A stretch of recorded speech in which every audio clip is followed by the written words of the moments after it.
Have you ever felt a memory that wasn't yours? A place you've never been, yet somehow remember? A voice that echoes inside you, whispering of another name, another time, another self?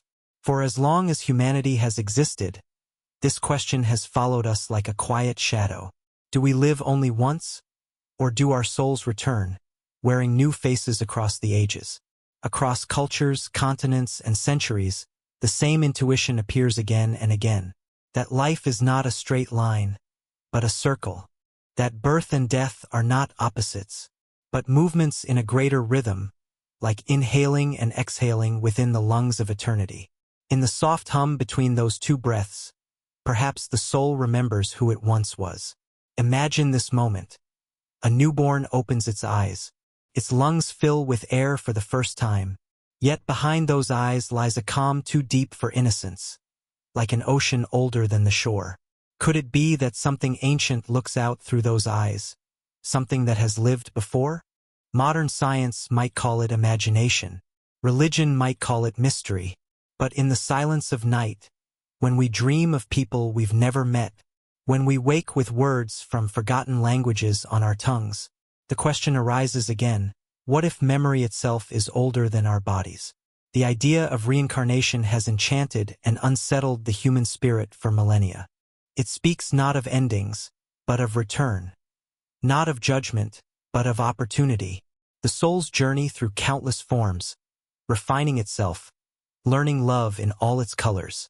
Ancient mystics said the soul travels like light refracted through glass, split for a time into many rays, only to reunite again in the source from which it came.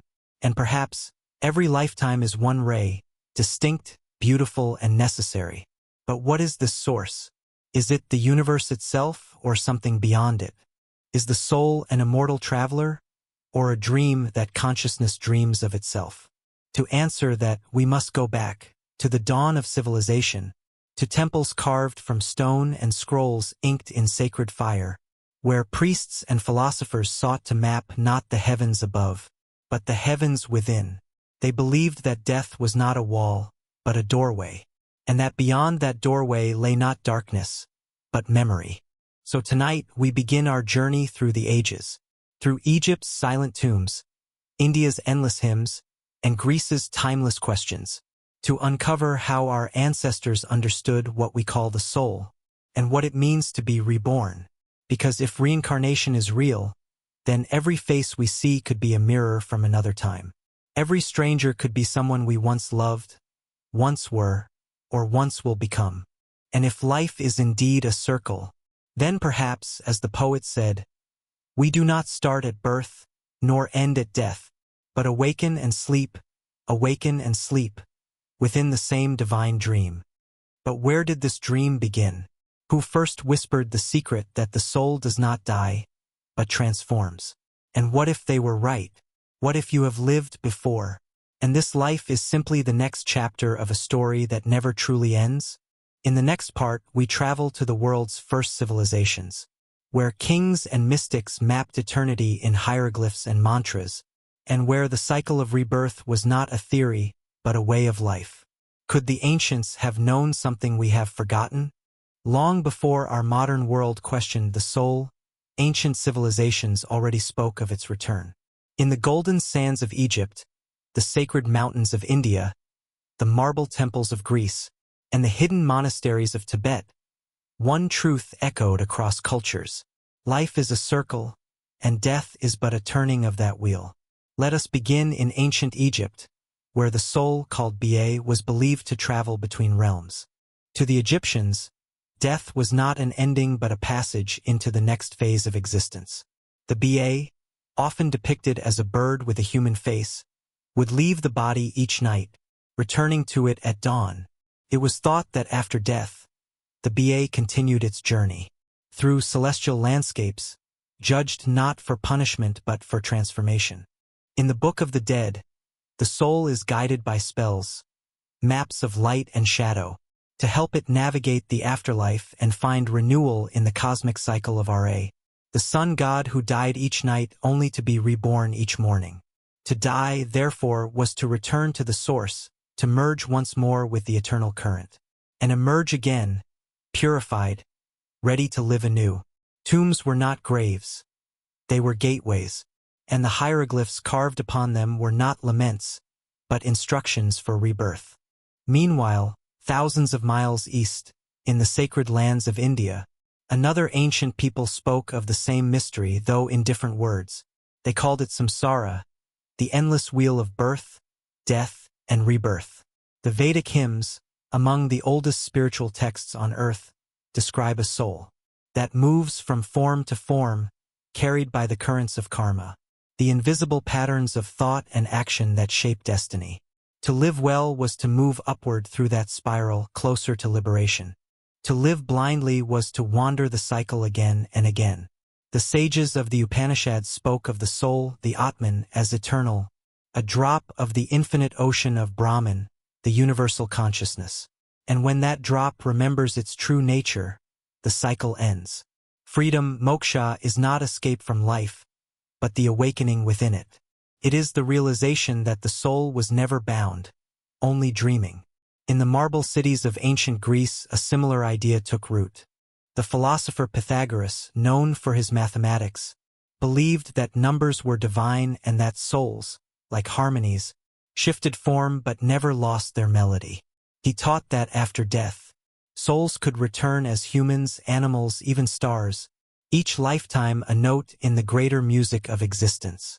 Later, Plato would echo this vision in his dialogues, describing how the soul, after leaving the body, rests among the stars before choosing its next incarnation. He called the body a vessel, a temporary instrument, and the soul the eternal musician.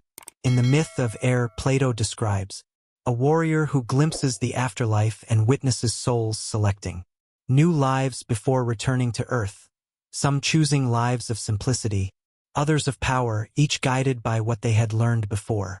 Further east, in the high plateaus of Tibet, the cycle of rebirth was not only a belief, it was a science of the spirit. Lamas and monks studied the Bardo Thodol, the Tibetan Book of the Dead, which describes the states between death and rebirth. According to its teachings, consciousness passes through luminous visions, encounters with beings of light, and mirrors of one's own mind. If the traveler recognizes these visions as emanations of the self, they achieve liberation. If not, they return to the world reborn again, not as punishment but as another opportunity to awaken. Across all these lands, Egypt, India, Greece, Tibet, one thread remains unbroken. The soul does not end. It learns, transforms, it returns, and in every return, it carries with it the fragrance of what came before, faint, elusive, yet familiar, like the memory of a song half remembered in a dream. When we look at these ancient beliefs, we find not superstition, but a profound trust in continuity, a sense that the universe itself is compassionate, allowing every being infinite chances to grow, to understand, to love, and to remember its origin. And perhaps, deep within us, that same remembrance still whispers, a déjà vu, a fear we cannot name, a love that feels older than time. These may be the fingerprints of other lives, gently pressing through the veil. But how did these ideas evolve into structured religions and philosophies? Who turned them into sacred laws, rituals, and schools of wisdom? And how did thinkers like Buddha, Krishna, and Plato transform this ancient intuition into timeless doctrine? In the next part, we'll travel into the heart of these traditions, to explore how Hinduism, Buddhism, and Greek philosophy gave form and voice to the eternal return. If every soul is on a journey toward awakening, what, then, are we awakening from? From the moment humanity began to ask why we are here, the question of rebirth became the thread weaving through faith, science, and story. By the time civilizations began recording their visions of the cosmos, the idea of the soul's return had already become sacred law. Let us step into the temples of India, where incense still rises through the air like the breath of ancient prayers. Here, Hinduism shaped the most intricate map of the soul's journey ever conceived. At its heart lies the eternal cycle of samsara, the endless turning of life through birth, death, and rebirth. Each life is shaped by karma, the subtle imprint of every thought, word, and action. In this philosophy, every being, human, animal, even the smallest insect, is an expression of the divine self, the Atman. This self is not separate from Brahman, the infinite consciousness that pervades all things. When the soul forgets its divine nature, it wanders through countless forms. When it remembers, it awakens into liberation. Moksha, the great return to unity, the end of the long cycle of becoming. Death, therefore, is not an end to fear but a doorway to transformation. Each life is a lesson, each encounter, a mirror. The beggar, the king, the teacher, the child, all are roles in the same eternal play, their spirits learning love through the diversity of experience. The universe itself becomes a school, and every lifetime is a classroom. Then came a voice that reshaped this understanding. A prince who left his palace to seek truth beneath the Bodhi tree. Siddhartha Gautama, the Buddha, he too spoke of samsara, but with a deeper insight into its purpose. He taught that rebirth continues not because of divine punishment or reward, but because of desire, the yearning that keeps consciousness bound to form. The wheel of rebirth turns as long as the heart clings to what it cannot keep. In Buddhism, liberation, nirvana, is not a place but a realization that the self we hold so tightly is but a ripple on the ocean of awareness. When the illusion of separateness dissolves, the wheel stops turning. What remains is peace beyond beginning or end. The Buddha's followers preserved this teaching not as abstract theory, but as a living practice. Through meditation, compassion, and self-knowledge, they sought to pierce the veil of memory, to glimpse the long road of their own past lives. It was said that in moments of deep clarity, a monk could see lifetimes unfold, like pages of an infinite book, written in the light of consciousness itself. Far from the Ganges and Himalayas, another echo of this wisdom arose, this time in the marble halls of ancient Greece. There, philosophers like Pythagoras and Plato offered a mirror to the Eastern soul. Pythagoras, the mathematician who saw harmony in all things, believed that the soul, too, followed a sacred pattern. He called it metempsychosis, the transmigration of the soul from one body to another. Just as musical notes can form endless melodies, so too could the soul express itself through countless lives, until it found its perfect tone within the grand symphony of the cosmos. Plato, his philosophical heir, expanded this into a cosmic vision.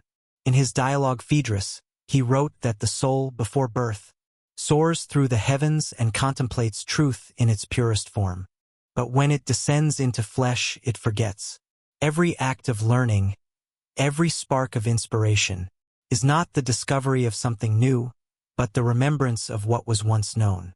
He called this process anamnesis, the soul's memory awakening. According to Plato, after death the soul chooses its next life. Based on the wisdom or ignorance it has gained, it carries forward the echoes of its past. And thus the choices we make are not only moral but cosmic. They shape who we become again and again. And in Tibet, high in the clouds where the air itself seems to hum with prayer, the Dalai Lamas and masters of the Bardo Thodol perfected a discipline for recognizing rebirth in action. They saw existence as a continuum of awareness, each death but a brief pause between acts in an eternal drama. They taught that one's final thoughts, like the final note of a song, determine the key of the next melody. Across continents, we find the same principle spoken in different tongues, that the soul is light wearing many garments, that consciousness cannot be confined to one form or one era. The Vedic seers, the Buddha, and the Greek philosophers all agreed, life is not linear but circular. The body perishes, but awareness continues, reshaping itself according to the truth it has realized. And so, from these rivers of thought, the great ocean of spiritual philosophy was born, a vision where morality, destiny, and enlightenment were all threads of one vast design. But here lies the mystery. If the soul truly remembers, where are those memories? Why do we not recall who we once were? Are they hidden to protect us, or do they await awakening through deeper consciousness? In the next part, we'll journey into the forgotten archives of mysticism and myth, ancient scrolls and secret teachings that speak of what happens to the soul between lives. What if the space between death and birth is not emptiness at all, but the most luminous realm of all, where the soul prepares to dream again? Between the breath of death and the whisper of birth lies a space, a radiant silence few have glimpsed and returned to describe. Yet across ages and continents, ancient texts and sacred traditions have tried to chart that invisible passage, offering maps for travelers between worlds. These are not myths of darkness or fear, but of light, memory, and return. The journey of the soul through eternity's secret corridors. In the lost temples of Egypt, priests guarded scrolls written in golden ink upon papyrus, scrolls that described the voyage of the Ka and Ba, the two aspects of the soul. When a person died, their Ka remained near the body, while the Ba flew outward like a bird of light. Together, they navigated the Duat, the realm of transition, a dreamlike landscape of rivers, stars, and gates watched over by deities of rebirth. In the Book of the Dead, spells were not mere words. They were vibrational keys, designed to guide the consciousness through each threshold. "I have not forgotten the words of power," says one passage. "I remember my name in every form I have worn." This remembering was the soul's compass. For in the Egyptian vision, to recall one's divine essence was to awaken even beyond death. And when that memory was complete, the soul would merge with Ra, the sun at the center of all life, reborn with the dawn, radiant and eternal. Far to the east, in the sanctuaries of India, the same mystery unfolded in a different language. The Garuda Purana and Upanishads describe what happens when the last breath leaves the body. They speak of a luminous bridge, the passage of light, where the soul meets its own deeds made visible, each act, word, and thought appearing as a pattern of color and sound. The righteous soul moves effortlessly through, drawn toward subtler realms called lokas, where teachers of light guide its preparation for the next birth.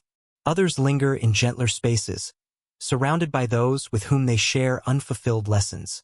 It is not punishment, but curriculum, a cosmic classroom where the heart refines its wisdom before returning to earth. In Tibetan tradition, the Bardo Thodol, known to the world as the Tibetan Book of the Dead, reveals the most detailed vision of the in-between. According to its teachings, consciousness remains awake for 49 days after the body's last breath. During this time, the soul witnesses vast fields of light, encounters radiant beings that are not gods but reflections of its own awareness. If recognized with clarity, the soul dissolves into unity. If not, fear or attachment draw it once again toward the cycle of rebirth. The Tibetans say that the world we perceive is not born from matter, but from mind. And thus, even death is but another dream within the great dream of existence. Beyond these eastern lands, echoes of similar wisdom appear in the mystery schools of Greece. The Orphic hymns, chants once whispered in the subterranean halls of Eleusis, describe souls drinking from two fountains after death, one of forgetfulness, Lethe, and one of remembrance, Mnemosyne. Those who drank only from Lethe would forget their past and return to mortal life, while those who sipped from Mnemosyne awakened to divine memory, escaping the endless turning of the wheel. Inscribed on golden tablets placed in the tombs of initiates were words of instruction. "I am a child of earth and starry heaven, but my race is of heaven alone." It was a declaration of identity, a reminder that the human journey is the soul's disguise. In the Gnostic Gospels, preserved by desert winds in the caves of Nag Hammadi, a similar light glows beneath the surface of Christian mysticism. There, Christ speaks not only of salvation, but of remembrance. When you know yourselves, you will be known, and you will realize that you are children of the living Father. To the Gnostics, life on earth was the soul's temporary forgetfulness, a necessary descent into matter for the sake of awakening through experience. Reincarnation was the rhythm through which spirit learned the art of compassion.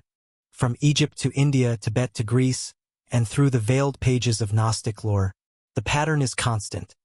The soul descends, learns, awakens, and returns. Life is not linear. It is recursive, an eternal dialogue between the finite and the infinite. Even the ancient druids of the Celtic world spoke of rebirth with calm conviction.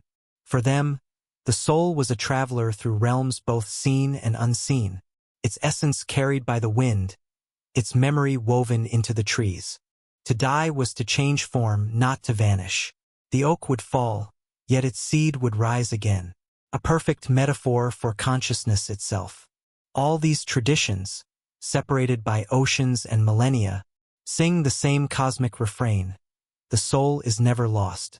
It transforms, it refines, it circles back like the sun rising after night, each time carrying more light within its core.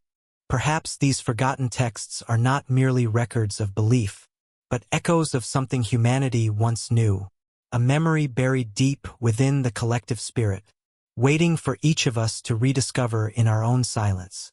And yet, despite this ancient wisdom, a new era would dawn, one that demanded proof, evidence, and experience. In our modern age, the soul would no longer be sought only in sacred books, but in the minds and memories of ordinary people who claimed to have lived before. If the ancients were right and the soul remembers, could we be on the verge of remembering too? What if the evidence for reincarnation isn't hidden in temples or ancient texts, but in the quiet corners of our own time, in the memories of children, in the dreams of ordinary people, and in the stories that refuse to fade? In the modern age, where science reigns and faith is tested, something remarkable began to happen. People started remembering. Not vague feelings, not fantasies, but vivid, detailed accounts of lives they never lived. Names, places, languages, even causes of death. Information that, upon investigation, often proved uncannily accurate. These are not tales of mystics or monks, but of children who wake in the night crying for mothers long dead, of adults haunted by landscapes they've never visited, and of lives unfolding across the boundaries of time. Let's begin with one of the most studied cases of all, the work of Dr. Ian Stevenson, a professor of psychiatry at the University of Virginia. Over the span of 40 years, Stevenson documented more than 2,500 cases of children who claimed to recall past lives. His research took him from rural villages in India and Sri Lanka to Lebanon, Turkey, and the American South, where he met children as young as 3 who spoke of other homes, other names, and sometimes even birthmarks or scars that matched the injuries of the deceased individuals they described. One case stands out. A boy in Lebanon, barely old enough to read, began recounting the story of a man killed by a shotgun blast to the chest. He gave the man's name, the village he had lived in, and even the names of his family members. When Stevenson investigated, he found that such a man had indeed died in the way described, and the child bore a small, circular birthmark in the same spot where the bullet had entered. When taken to the village, the boy recognized faces, pointed out the man's former home, and even greeted his wife by name. Skeptics dismissed these accounts as coincidence or suggestion, but Stevenson's rigor was meticulous. He cross-examined witnesses, verified documents, and published his findings in scientific journals. He did not claim proof, but he insisted that the evidence suggests the survival of personality beyond death. In India, another child, a young girl named Shanti Devi, became the subject of national attention in the 1930s. At the age of 4, she began speaking of a past life in a town called Mathura, nearly 80 miles away. She claimed to have been a woman named Luji, who died giving birth to a child. Shanti described her former husband, the layout of their home, and even hidden details of the family's courtyard. When an inquiry led by Mahatma Gandhi himself investigated, they found that every detail she had given matched the truth. When taken to Mathura, she immediately recognized her husband and son. She even led investigators to places she could not possibly have known. Such stories continued to appear in Burma, Turkey, Alaska, and Brazil. In some, the rebirths occurred across religions, genders, and continents, challenging the idea that faith or culture alone could shape these memories. Even in the Western world, where reincarnation was long dismissed, accounts began to surface. In the 1960s, a Colorado housewife named Virginia Tighe was hypnotized for a relaxation session, only to begin speaking, in a clear Irish accent, identifying herself as a 19th-century woman named Bridie Murphy. She recounted places, songs, and expressions specific to rural Ireland. When journalists later traveled to Ireland to fact-check her story, they found that many of the details, once thought impossible for her to know, were correct. Psychologists studying these phenomena often turn to the idea of cryptomnesia, the unconscious recollection of forgotten information. Yet many of the memories shared by these individuals concern obscure details no record could reveal, and sometimes involve languages or dialects unknown to the subject. Perhaps the most haunting element of these stories is how they often carry unfinished emotion. A child who fears water recalls drowning. Another who dreams of battlefields remembers dying far from home. For some, healing occurs when the memory is acknowledged, as though the soul itself seeks closure across lifetimes.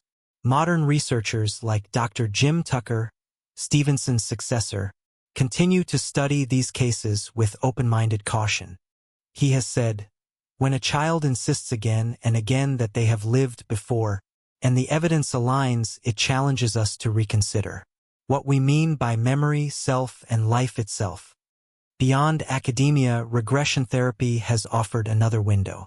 Through deep hypnosis, patients have described detailed past life scenes, cultures, names, and histories later verified by researchers. Some remember dying in one era and being reborn within minutes or years in another, suggesting that consciousness flows like a river, never ceasing, only changing course. Yet perhaps the most moving accounts come not from laboratories, but from quiet moments of recognition. A traveler feeling inexplicable belonging in a foreign land, a melody that stirs tears without reason, a love at first sight that feels like reunion rather than discovery. Could these be fragments of the same great tapestry the ancients described, the memory of souls meeting again and again, bound not by chance but by the laws of harmony and growth? Each story, no matter how small, adds another thread to a pattern older than civilization. It seems that the human spirit, even in an age of logic, cannot help but remember its own eternity. But if these stories are true, then what of science? How can modern researchers explain a memory that transcends the brain, or an identity that outlives the body? Are we facing a new frontier of consciousness, one that bridges ancient wisdom and modern discovery? Could the truth of reincarnation lie not in faith or folklore, but in the very fabric of physics and mind? Science was never meant to prove or disprove the invisible, it was meant to explore it. And so, as stories of reincarnation began to defy easy explanation, a new kind of curiosity emerged among psychologists, physicians, and physicists. They were not mystics or prophets, but seekers of evidence, drawn by a question that quietly humbles even the most rational mind. What if consciousness does not end when the body does? At first, the scientific world resisted. To speak of souls was to trespass into the territory of faith. But slowly, through the testimonies of patients and the strange phenomena encountered in operating rooms and laboratories, the idea of consciousness surviving death began to move from the margins toward possibility. In the mid-20th century, Dr. Ian Stevenson had already laid the foundation, but others would expand the inquiry in startling new directions. Dr. Raymond Moody, a physician and philosopher, introduced the term near-death experience in his 1975 book Life After Life. He gathered accounts from people who had been clinically dead for minutes. Their hearts stopped, their brains flatlined, yet returned with memories of floating above their bodies, traveling through tunnels of light, and meeting presences radiating peace. They spoke of panoramic life reviews, where every act of kindness or cruelty was felt from both sides, as though the universe itself was showing them the interconnected web of all beings. What fascinated Moody was the consistency of these visions.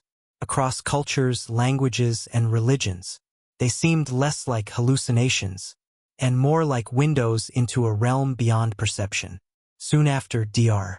Elizabeth Kubler-Ross, the psychiatrist who revolutionized our understanding of death and dying, found herself drawn to similar testimonies.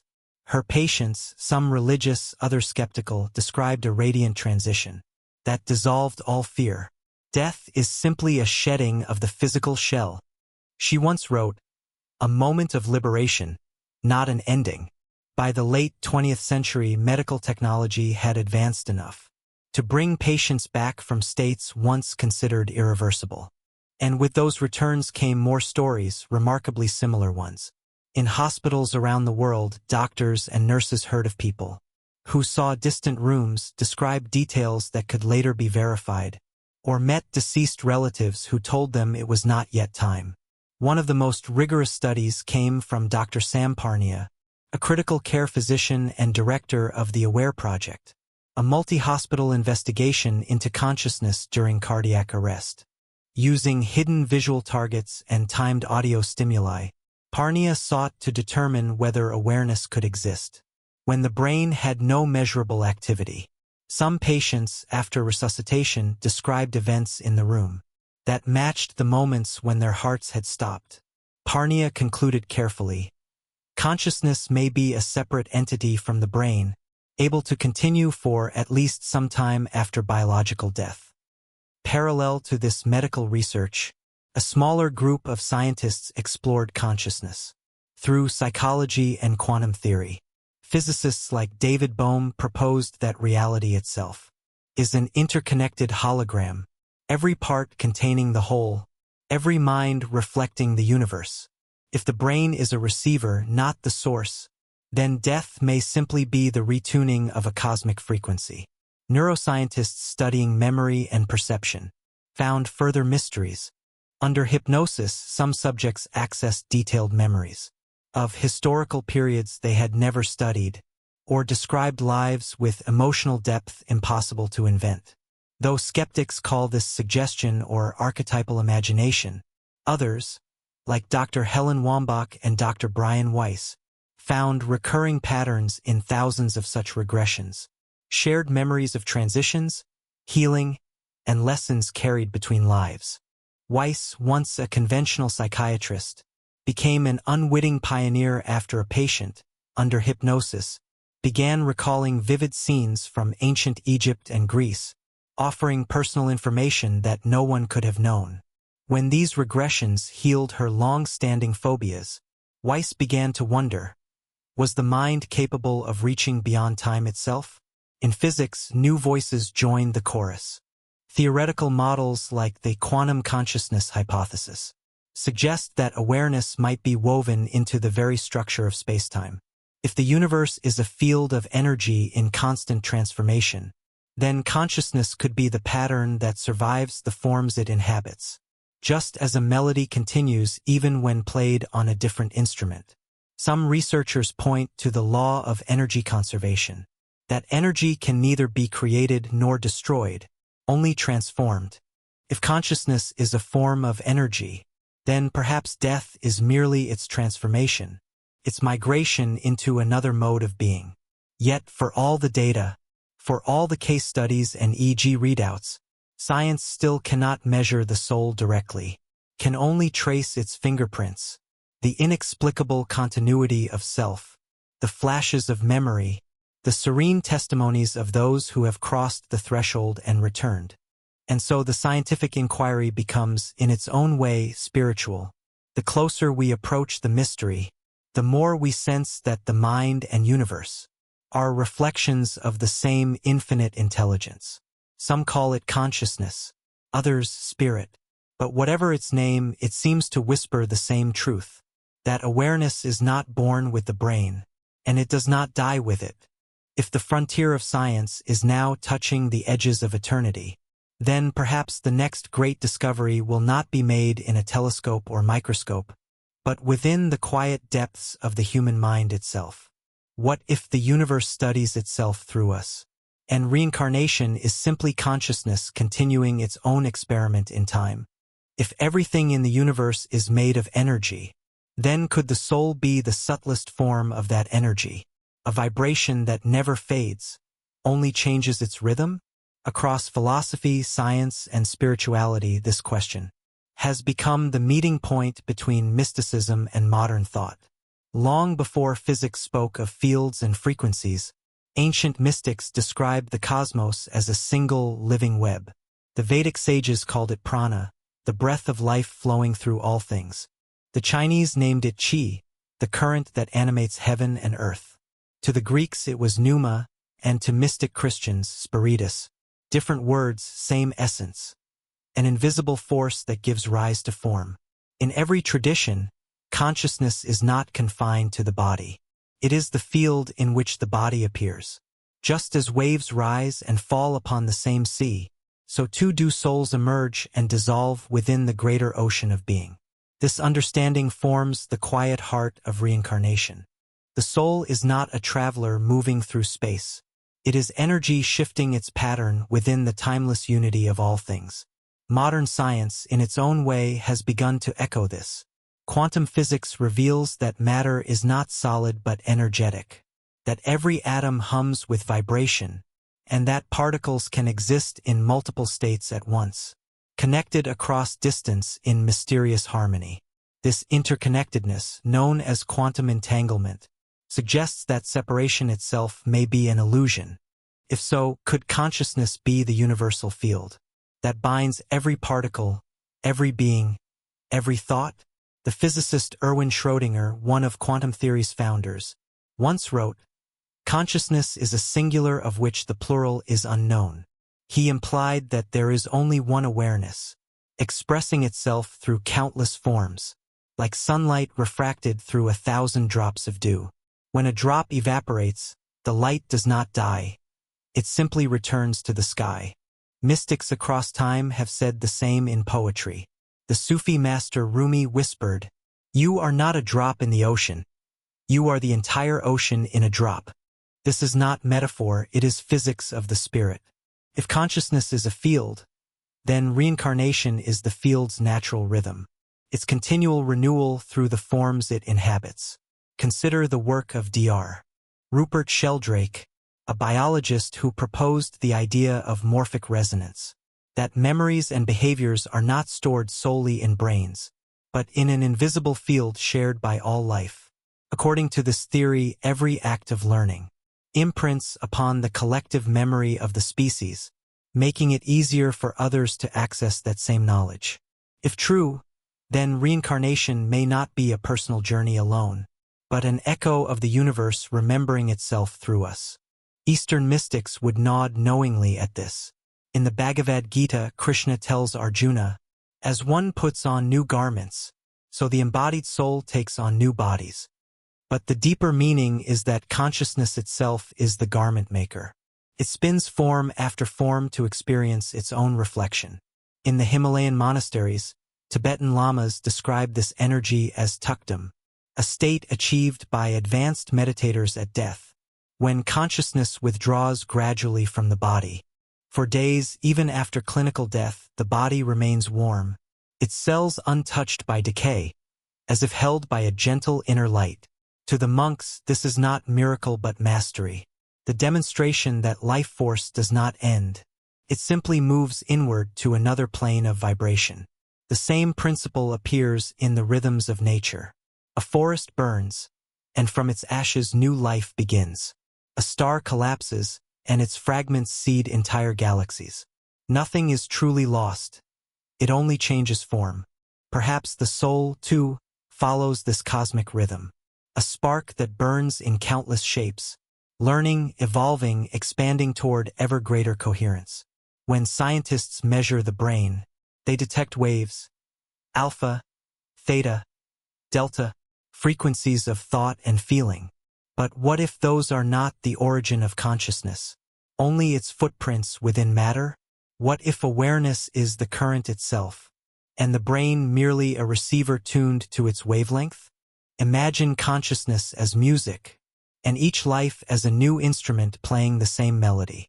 When the instrument is set aside, the music continues in another form, another key, its essence unchanged. This view reconciles physics and mysticism, matter and spirit, self and cosmos. We are not separate sparks in the dark.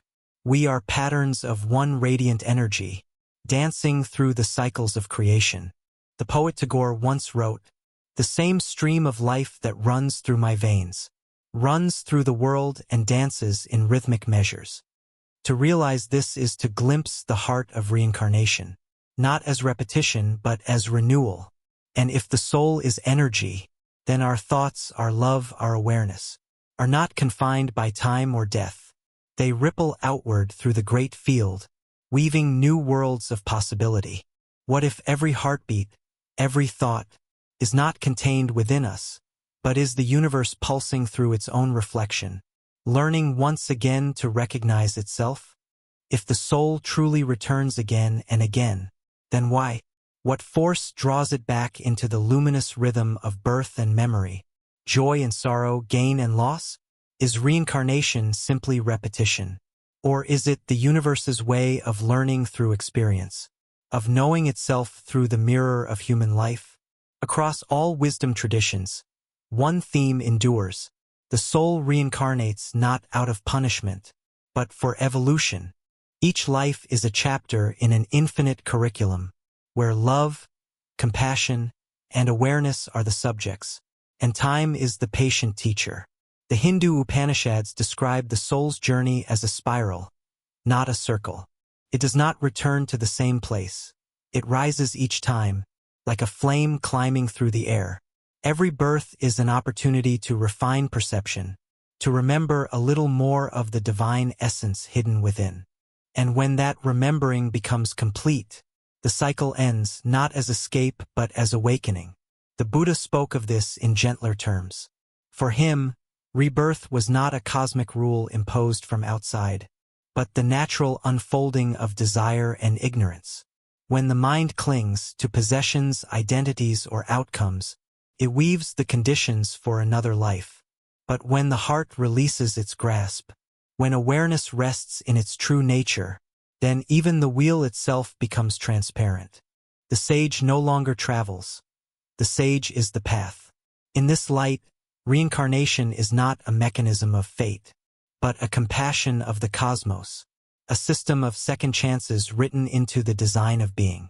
It is the universe whispering, "Try again, learn again, love again." The Greek philosopher Plato offered a similar vision. In his dialogue Phaedrus, he compared the soul to a charioteer, guiding two horses, one noble, one unruly. Life, he said, is the art of balancing these forces, until the chariot ascends once more toward the realm of truth. Those who master this journey rise to wisdom. Those who falter return to learn the art anew. Each incarnation becomes the rehearsal for perfection. In Tibetan Buddhism, this evolution is deeply personal.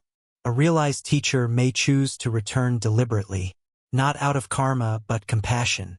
Such beings are known as tulkus, souls who, even after achieving enlightenment, re-enter the world to help awaken others.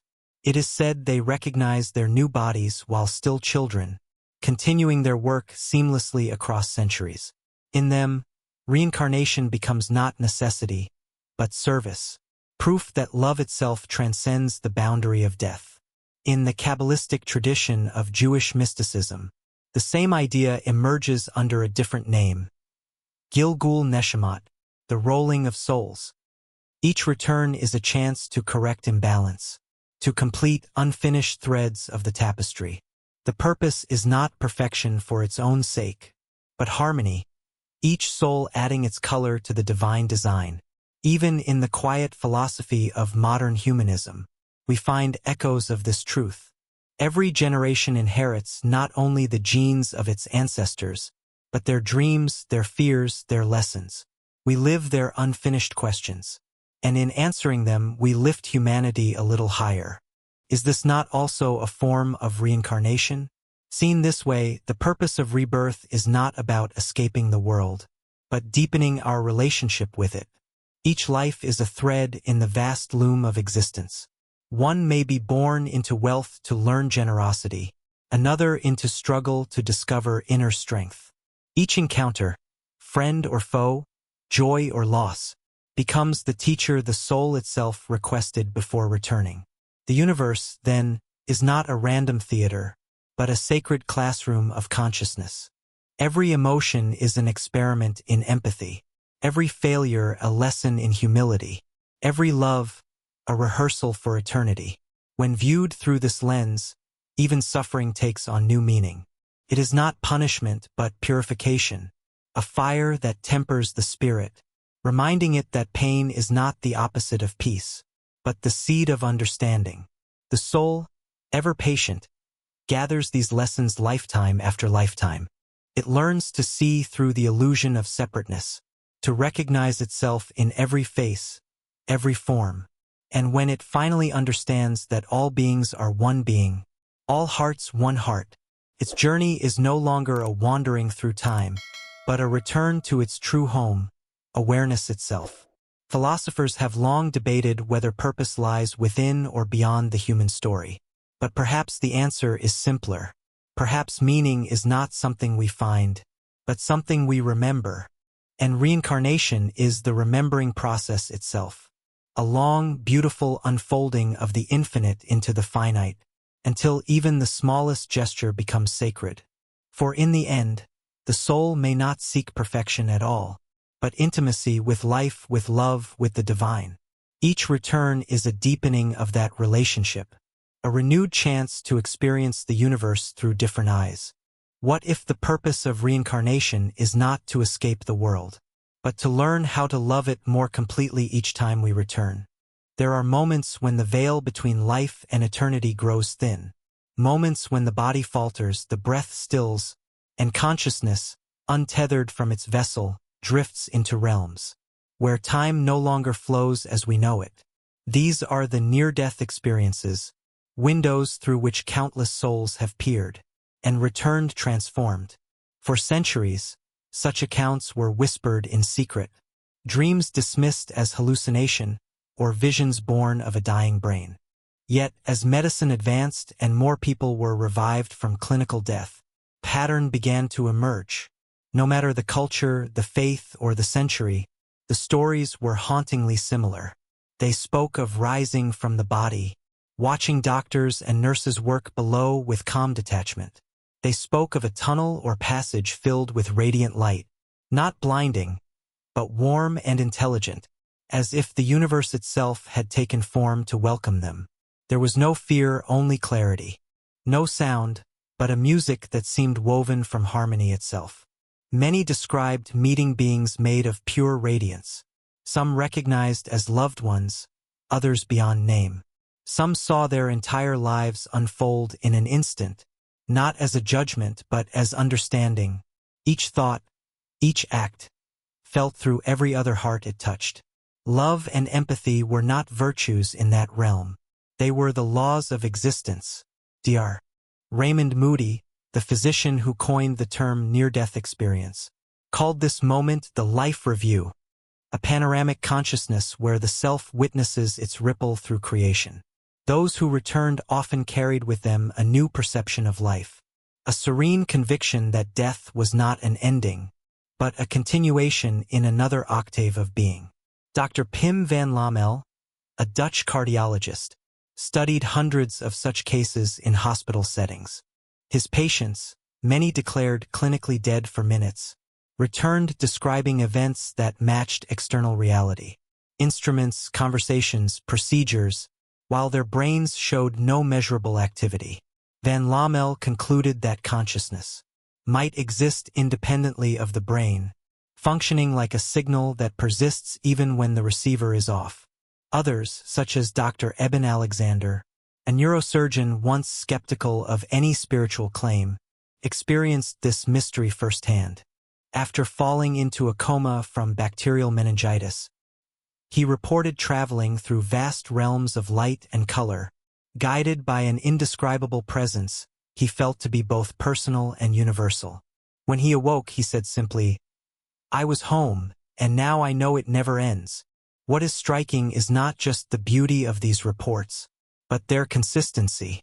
Across continents, from Buddhist monks to secular scientists, the core experience repeats. A separation from the body, a journey through light, a boundless sense of unity and love, and an understanding that life is interwoven with purpose. In Tibetan tradition, these realms correspond to the luminous stages described in the Bardo Thodol. The dying consciousness encounters radiant visions, which are reflections of its own nature. Those who recognize the light as their own essence merge with it. Those who cling to form return once more. Modern near-death experiences seem to echo this teaching, suggesting that what mystics intuited millennia ago may now be glimpsed in the quiet corridors of hospitals. Psychologists who study these experiences note profound aftereffects. People lose their fear of death, develop heightened empathy, and often speak of a deeper intuition or telepathic sensitivity. It is as though touching eternity activates a memory the soul had long forgotten. Even those who do not believe in reincarnation describe feeling that life continues in cycles, that consciousness expands and refines, each existence a movement toward greater harmony. They speak not of a heaven above, but of dimensions within, vibrating just beyond perception, where thoughts create reality, and love is the fundamental substance of light. What might this mean for us, the living? Perhaps these testimonies are not mere stories of survival, but gentle reminders that death is a transformation, not an erasure, that consciousness is not confined to a heartbeat or a pulse, but is the field in which all pulses arise. When those who return describe the other side, they rarely speak of judgment. They speak of connection. They speak of awareness expanding like dawn over an infinite sea. And often, before returning, they hear a single message. Your time is not yet. You still have something to learn, something to give. The veil closes again, the body stirs, and the traveler wakes with new eyes. For them, life is never the same. Colors seem brighter. Love feels eternal. And every moment becomes sacred, for they have glimpsed what waits behind the final breath. Perhaps near-death experiences are not exceptions, but recollections, the soul's reminder that existence is continuous, flowing like light through many forms, many lives, many awakenings. And if those who have crossed the threshold speak true, then life itself may be only one verse, in a far greater song of consciousness, still echoing beyond the horizon of death. If the soul never truly dies, if consciousness weaves itself endlessly through form and memory, then what is the great purpose behind all these returns? Are we merely drifting on an eternal current? Or are we participants in something vast, an unfolding of awareness so luminous, that every lifetime, every joy, every tear is part of its design? The ancients spoke of life as a circle, but perhaps it is closer to a spiral, one that rises ever higher, looping through experience, gathering wisdom each time it turns. From the earliest myths of Egypt and India, to the philosophical echoes of Greece and Tibet, the message has remained the same. The soul evolves through embodiment, learning to recognize the divine within itself. Every incarnation is a reflection, a rehearsal of awakening. The body may change, the personality may fade, but the essence, the awareness that looks out through the eyes, remains untouched, eternally curious, eternally becoming. Some traditions tell us the soul's purpose is perfection. Others say it is love. But perhaps these are one and the same. For what is perfection if not the complete understanding of love?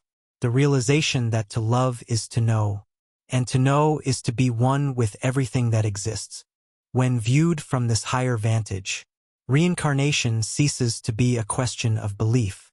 It becomes a symbol of life's generosity. The universe allows endless beginnings, inviting each soul to sculpt itself again, to explore new dimensions of compassion, creativity, and courage. In this way, even time becomes sacred. Past and future dissolve into a single, eternal now, where all experiences coexist, layered like music within a symphony. Each note influences the next, each lifetime a vibration resonating through the cosmic field. Modern science has begun to mirror this wisdom in its own language. Physicists speak of the conservation of energy, the persistence of information, the possibility that consciousness itself is a universal constant. If this is so, then perhaps we are not separate beings at all, but expressions of one boundless mind, the universe awakening to its own reflection, life after life after life. In the quiet moments between thoughts, we sometimes glimpse that truth, a déjà vu that stirs the heart, a dream that feels like memory, a sudden recognition in a stranger's eyes. These are the ripples of eternity surfacing through the present moment, the whispers of all we have been, and all we are yet to become. Reincarnation, then, may not be a journey through time, but a journey of time, the infinite finding expression in the finite, the ocean learning the language of its own waves. Perhaps this is why ancient mystics urged humanity to live consciously. Every thought, they said, shapes the fabric of future lives. Every act of kindness sends light forward into another form. Nothing is wasted, and nothing is lost. Even our smallest choices echo through the corridors of eternity. And what of the final destination, the end of rebirth? The sages tell us that when the soul has learned what it came to learn, it need not return. It merges back into the luminous whole, like a raindrop returning to the sea. But even then, some souls choose to return again, not out of need but out of love, to guide, to teach, to hold a lantern for those still walking the path. The universe, it seems, is not a machine, but a living consciousness endlessly exploring itself. Through us it dreams, through us it remembers, through us it evolves. And so, when we look at the night sky, at the endless tapestry of stars, we are not gazing into distance, but into memory. Every light that shines above us has shone before, and will shine again, just as we, too, have lived before and will live again. The soul story has no punctuation mark, no final page, only transformation. Each life, each breath, is a verse in the same cosmic poem. And the poet is the universe itself, writing in the language of light. So perhaps the question is no longer whether reincarnation is real, but rather what will we do with the lives we have been given? How will we use this moment, this incarnation, to bring the divine into form, to add one more note to the great song of being? If the soul indeed journeys forever, then what is it seeking at the end of its long return? Or perhaps, it is not seeking at all, but remembering that it was never separate from eternity to begin with.